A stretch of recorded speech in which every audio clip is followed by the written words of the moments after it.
Broadcasting live from the Business RadioX studios in Atlanta, Georgia, it's time for High Velocity Radio. Welcome to the High Velocity Radio Show, where we celebrate top performers producing better results in less time. Stone Payton here with you this morning. Please join me in welcoming back to the Business RadioX microphone with Cometa Coaching, LLC, Miss Mariateresa Romeo. Welcome back. Thank you, Stone. Thank you so much for having me again. Good morning, everybody. Well, we're delighted to have you back on the show. We had Mariateresa on the Coach the Coach series. Go check out that interview if you haven't heard that.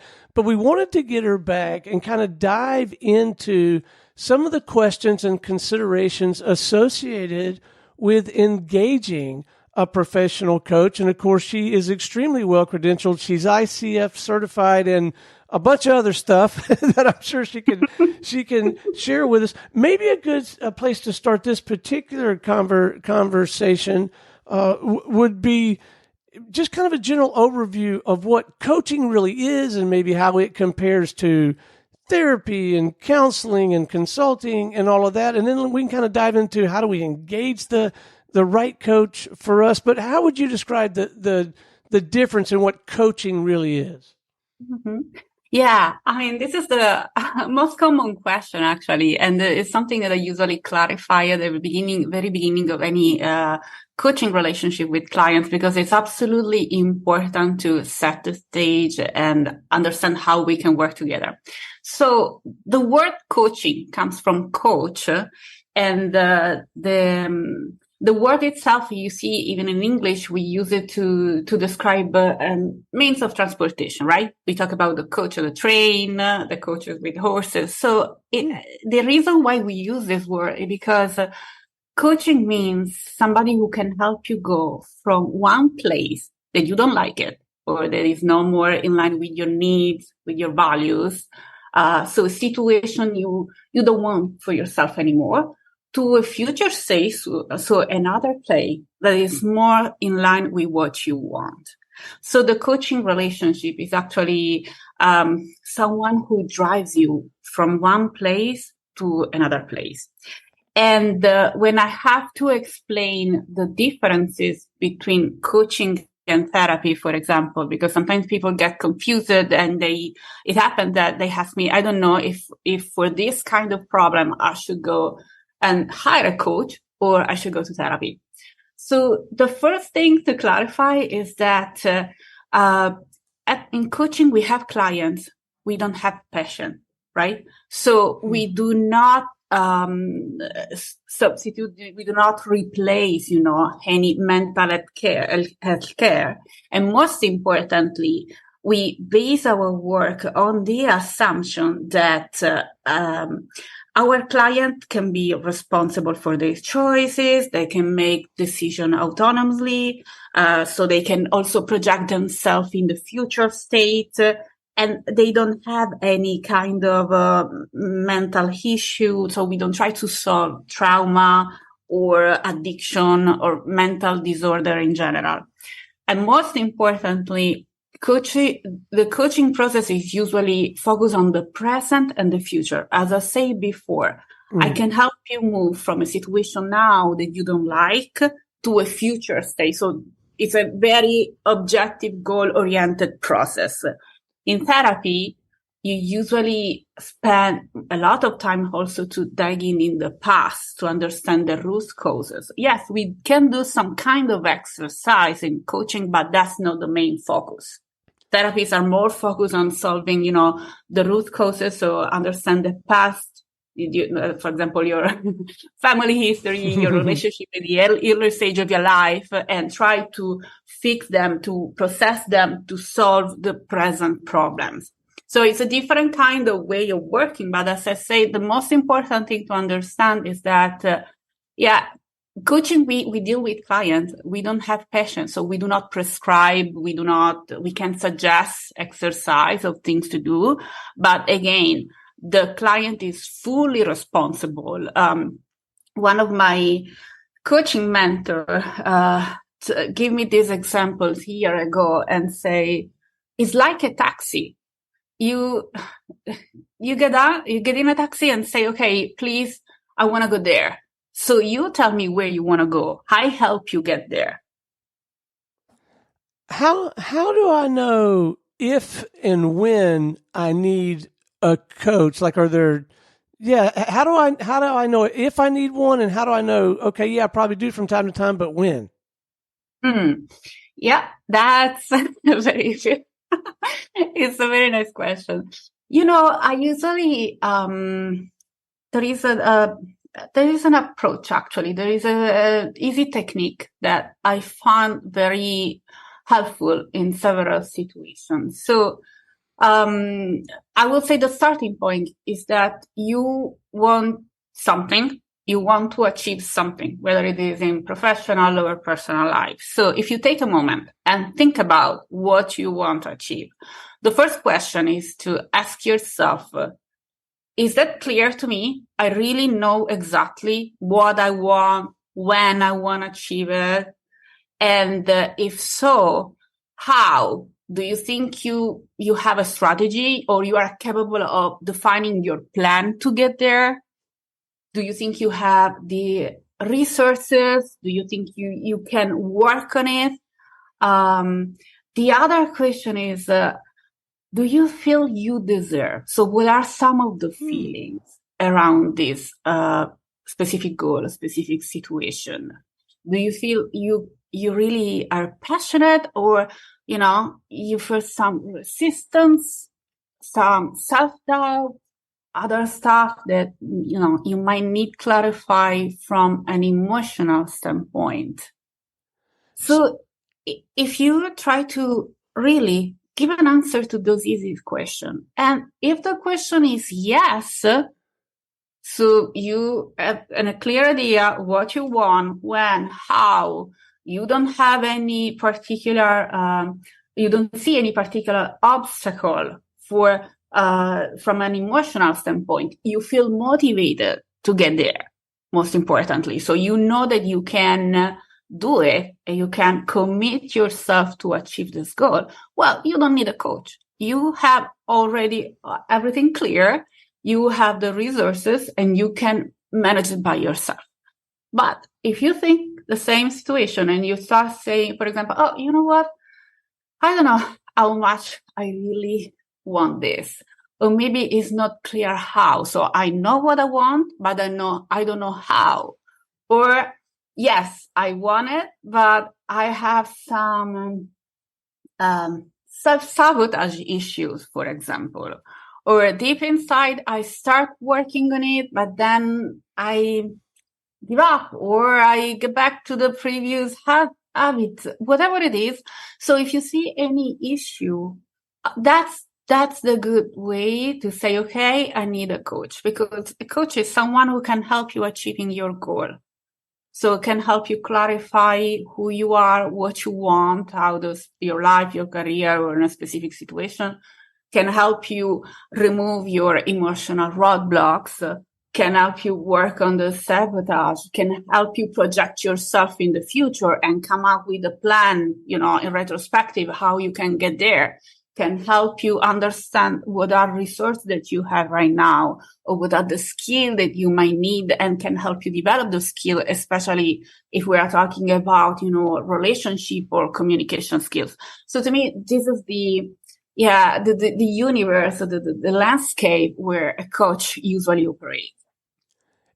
It sounds like one of the most important foundational pieces of working with a coach is this clarity, right? Like getting very clear about what you want. Because I know, speaking for myself personally, sometimes I'm a little bit like a squirrel chasing down shiny objects, right? So I get very clear and intense on something for a little while, then maybe jump to something else. But it sounds like that's a very important early step in the process, this clarity, isn't it? Yeah, absolutely. I mean, my approach, and this is not only mine approach, because this is something that ICF certified coach, or at least, coaches who have done a lot of training learn since the very beginning, is that the initial part of the process is mainly focused to clarify the goals. So make it clear not only to the client, but also to you as a coach, as you can really understand what is exactly where the client wants to go, essentially. And that initial part, I will say, if you do that very well, if you have the client clarify very well what they want exactly and when and how, you have done most of your work, right? Then the next step is to clear the road of any roadblocks or emotional things. But as I said before, I mean, if I get on a taxi and I don't know where to go, I cannot complain with the taxi driver. No, right? Or I cannot complain with anybody else. So that's the thing. The first step is the goal. And the other thing that I always highlight in my initial conversation with clients is that we usually say no gap, no coach. What does it mean? It means that if you don't think, so if deep inside you feel or you think there is nothing you have to change in your life, and at the end of the day, yes, you might come to me and complain about the situation and say, I don't like it, I'm tired of my boss, or I'm not satisfied with my career, whatever it is. But deep inside, at the end of the day, you are comfortable with it. You don't want to change it. There is no gap. So there is not a future state because you are not willing to change. At the end of the day, you are just self-complaining. So coaching in that case can also help you clarify that. It's not so uncommon that people come to coaching and say, oh yeah, I want to revamp my career, or I want to have a better habit and manage my work-life balance better. But at the end of the day, they enjoy what they are doing. Even if there are some ups and downs and they are part of the life, it's okay. They are okay with what they have. So one of the things that really coaching can bring is clarity. It's clarity. It's clarity about what you want. It's clarity about what you feel. And I think it's important. It's an important step. And sometimes you need an external help. I know people might come and say, oh, you know what? I can do this by myself. I can, sit down and write down my thoughts or whatever, meditate. Yeah, absolutely. All those kind of stuff are extremely important. But the coach is also a professional, somebody who can help you with your neuroplasticity. So your ability to develop new neural networks, which means see situation from different perspective, and most importantly, finding new way to solve your problem. That's what we do at the end of the day, right? Behind the scene, the work that we do, that's the thing.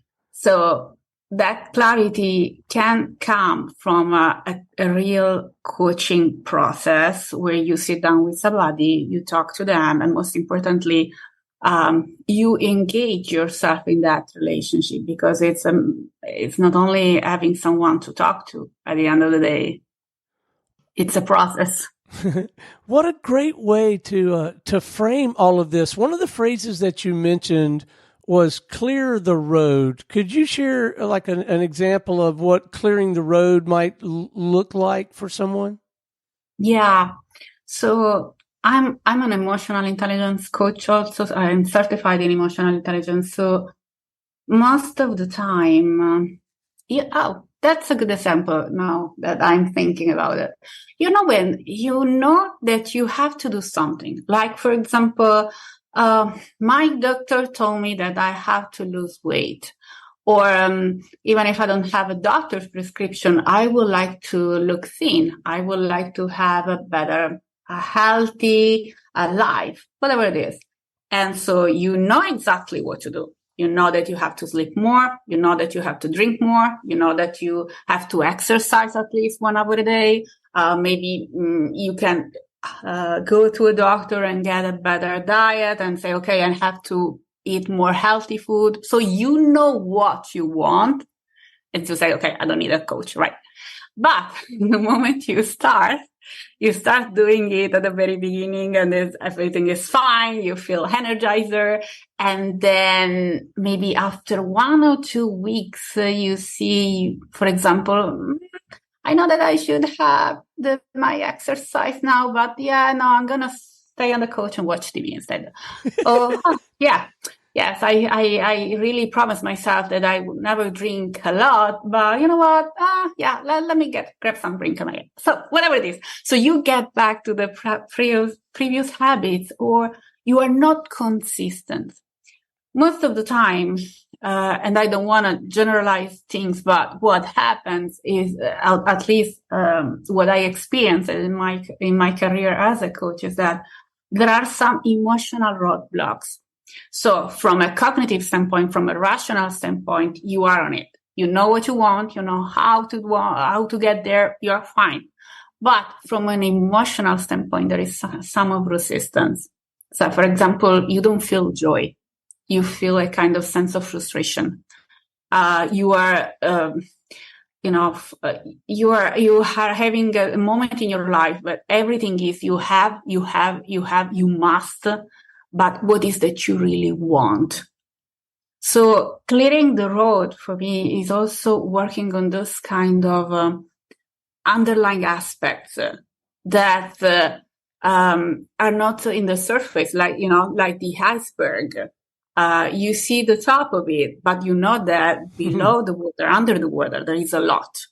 So the coach is someone who can help you get there. You can help you show, okay, what are some of the feelings associated to this coach? And how can you navigate those feelings in order to, of course, achieve your goals, but, for example, at the same time, honoring other needs that might be on the way in this moment that cannot help you to get there. So I know that there are quite a number of people in the coaching profession. I know that some are very well credentialed, others or not. Here in little old Woodstock, Georgia, there are a couple of coaches in some groups that I'm a part of. But how can I increase the chances of choosing the right coach for me in what I'm trying to get done? Yeah, that's a very good question. So, first of all, I have to admit and that the word coach is overused, right? People call themselves coach for everything. It's used, and also not only in our professional coaching environment, you use the word coaching in the sports, entertainment, you have your acting coach if you want to do that kind of career.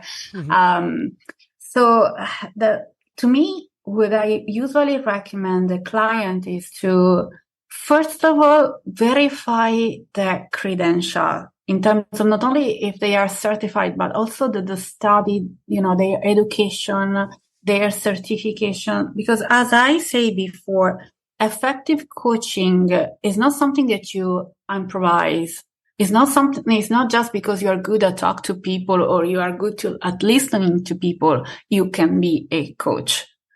I mentioned before that we really work on the way people behave. And most importantly, before that, we work on the way you see things. We work on your languages. We essentially stimulate the neuroplasticity. So that's the way the first steps to me is understand this person, where they come from. Did they study? And yes, what type of study, what type of certification? And as I said, a very good coach is not somebody who just sit there and listen to you or give you some advice. It's not. It's somebody who leverages some techniques, somebody who can really master what we call the powerful question, that are those questions can help the client having this kind of aha moment and shift perspective. So important thing, really, the first thing is the education. The second thing is that each coach at the end of the day have his own specialty. Usually you can work on everything as long as it is in the area, in the space of the coaching. As I say, it's no therapy. So, but at the end of the day, for example, myself, I specialize in business and executive coach, but it is the result of my life. I've been in the corporate environment for more than 20 years. So I don't have to be an expert.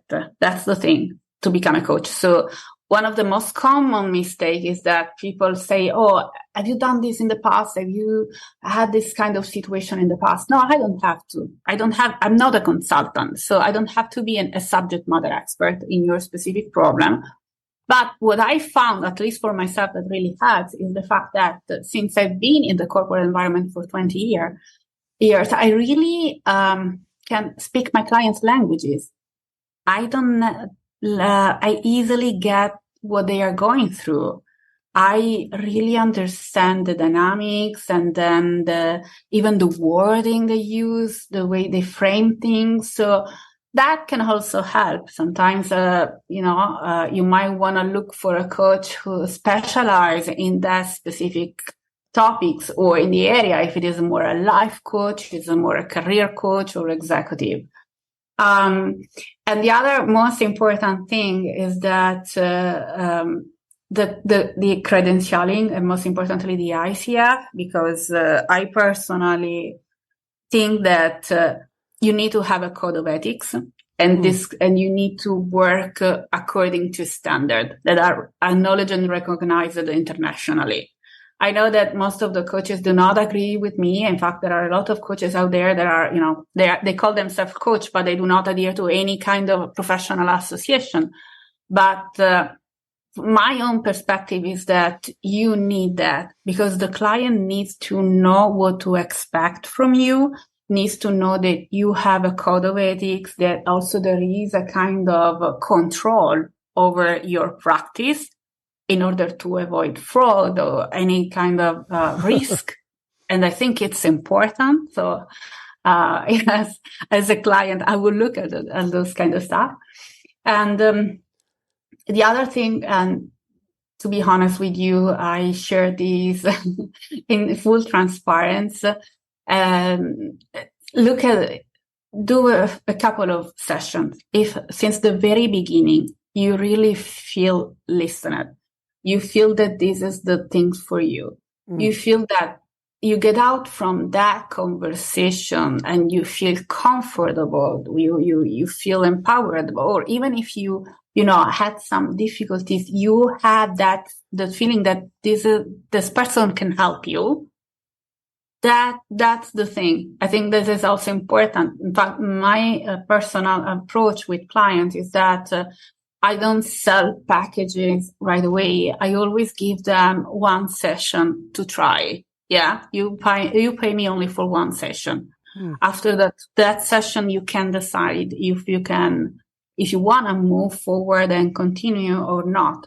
Because at the end of the day, ICF defining coaching as partnering with clients, so it's a real relationship, and you might have a good coach in front of you, but for some reason, you might not feel this is the right person for you. It's like dating somehow, right? So there is that kind of connection that needs to come up. And if you don't have that, that's absolutely fine. It doesn't mean that this person was not a good coach. It means that it's not the good one for you. It's like dancing. You might want to have a good dancing partner where there is this kind of vibe, and So yeah, my recommendation is always to at least do 1 or 2 coaching sessions to try and see if you really feel that's the right type of work, the type of communication, the relationship that you have with this person. This is what is in line with who you are at the end, you feel comfortable with, and then you can move forward. Yeah, no, that makes a lot of sense. Okay, before we wrap, the last topic I wanted to try to touch on is setting expectations for and measuring and I guess in the final analysis, evaluating the return on investment that you're getting from the coaching that you've engaged. Yeah. This is actually a topic that get back very often, especially when you work with a corporate environment, because of course, if I have a private client, they can easily understand the return on investment because the relationship is just between me and you. We define the goal at the very beginning, and then it's easy for you to understand if you are achieving that goal, yes or not. In the corporate environment, it's a little bit difficult because you might need to work with several people at the same time, and the company need to evaluate the overall investment, right? They are paying, for example, a coach to do coaching on an entire team of people or on 10 different employees within the firm. However, the principle behind is that since coaching is an objective-driven process, again, if you define since the very beginning what is that you want to achieve, but also what will make you say that it was successful. Because sometimes you can have a goal, but it's too, not easy to define. And that's the thing. You can work on that goal, but at the end of the day, you might get to a point and you can ask yourself, am I doing what I really want? Or me as a coach, I might ask myself, is the client getting what they want here? So what I do is usually define the goal in a very detailed, really. And I usually ask my client this question: what will make you say that this coaching process has been successful?